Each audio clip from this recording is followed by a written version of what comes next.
ಇವತ್ತು ಮಹಾನಗರ ಪಾಲಿಕೆ ಚುನಾವಣೆಯನ್ನು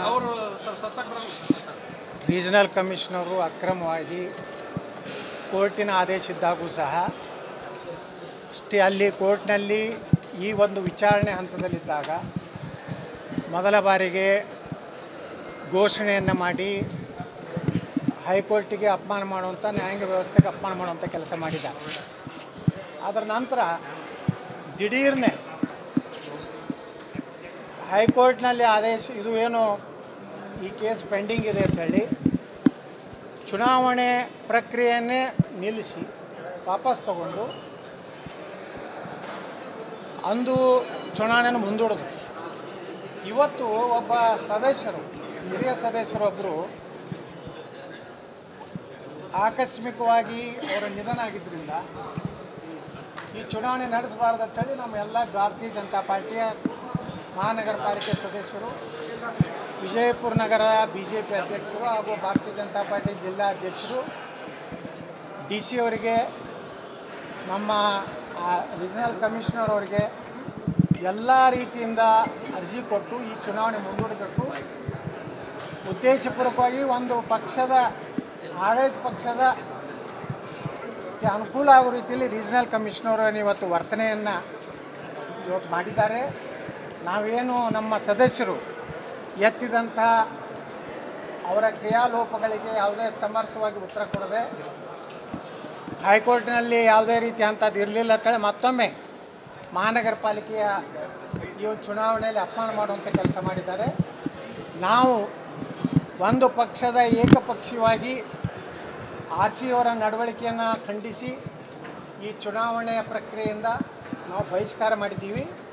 ಕಾರಣ ಇವತ್ತಿನ ಮಹಾನಗರ ಪಾಲಿಕೆ ಮಹಾಪೌರ ಮತ್ತು ಉಪ ಮಹಾಪೌರ ಚುನಾವಣೆ ಸಕ್ರಮವಾಗಿಲ್ಲ, ಕಾನೂನು ರೀತಿಯಾಗಿಲ್ಲ. ಕೋರ್ಟಿನ ಆದೇಶ ಈಗಾಗಲೇ ಮತ್ತೆ ಹೈಕೋರ್ಟ್ನಲ್ಲಿ ಮತ್ತೆ ಕಾರ್ಪೊರೇಷನ್ಗೆ ನೋಟಿಸ್ ಜಾರಿಯಾಗಿದೆ.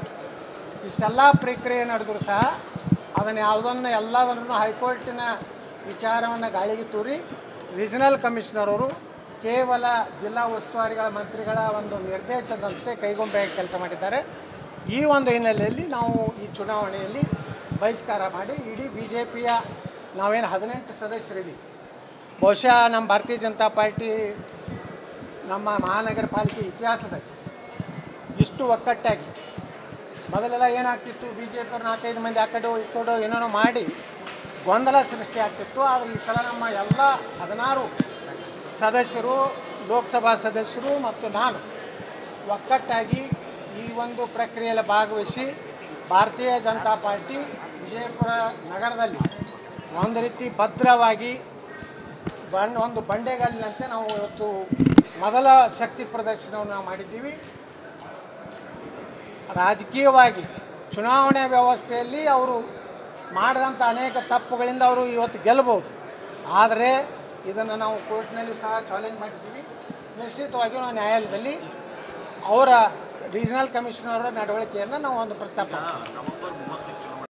ನೋಡಿ, ಅಲ್ಲಿ ನಾವು ನಮ್ಮ ಸದಸ್ಯರು ಪ್ರಮಾಣ ವಚನ ತಗೋಬೇಕಾಗಿದೆ. ಪ್ರಮಾಣ ವಚನ ಸಲುವಾಗಿ ನಾವು ಪ್ರಕ್ರಿಯೆಯಲ್ಲಿ ಭಾಗವಹಿಸಿ ನಾವು ನೋಡಿ ನಾಮಪತ್ರ ಸಲ್ಲಿಸಿವಿ ಅಂದ್ರೆ ಅರ್ಥ ಇದನ್ನು ಒಪ್ಕೊಂಡು ಅಂತ ಅರ್ಥ ಅಲ್ಲ. ಈ ಪ್ರಕ್ರಿಯೆಯಲ್ಲಿ ಇವ್ರು ಏನು ಮಾಡಿದ್ದಾರೆ ಅಂದರೆ ನಮ್ಮ ಮಾತಾಡಲಿಕ್ಕೆ ಹಾಕಿ ಬರ್ತದೆ. ಎಲ್ಲಿವರೆಗೆ ಅದಕ್ಕೇನು ಉತ್ತರ ಕೊಡಲಿಲ್ಲ. RC ಅವರು ಪ್ರಮಾಣ ವಚನ ಸ್ವೀಕಾರ ಮಾಡಿದ ಮೇಲೆ ನಿಮ್ಗೆ ಉತ್ತರ ಕೊಡ್ತೀನಿ ಅಂದರು. ಆ ಪ್ರಮಾಣ ವಚನ ಸ್ವೀಕಾರ ಮಾಡೋಣ ಇಲ್ಲ, ನಾನು ಚುನಾವಣೆ ಅಟ್ಟೆ ಮಾಡ್ತೀನಿ, ಏನೂ ಕೇಳೋದಿಲ್ಲ ಅಂದರು. ಕೋರಮ್ ಅಂತ ಹಾಗೆ ಆಗ್ತದೆ ರೀ, ಕೋರಮ್ ಇಲ್ಲಾರ್ದೇ ಮಾಡಿಲ್ಲ. ಅದು ಅಂತೂ 97% ಎಷ್ಟು ಆಗಿದೆ, 97.6 ಏನೋ ಆಗಿದೆ ಅಂತ ಹೇಳಿದ್ರು. ಆಗಿದೆ, ಆದರೂ ಒಟ್ಟಾರೆ ಅಕ್ರಮ ಇದು. BJP ನಾವು ತೀವ್ರವಾಗಿ ಖಂಡಿಸ್ತೀವಿ. RC ಅವರ ನಡವಳಿಕೆಯನ್ನು ಉಗ್ರವಾಗಿ ನಾವು ವಿರೋಧ ಮಾಡ್ತೀವಿ.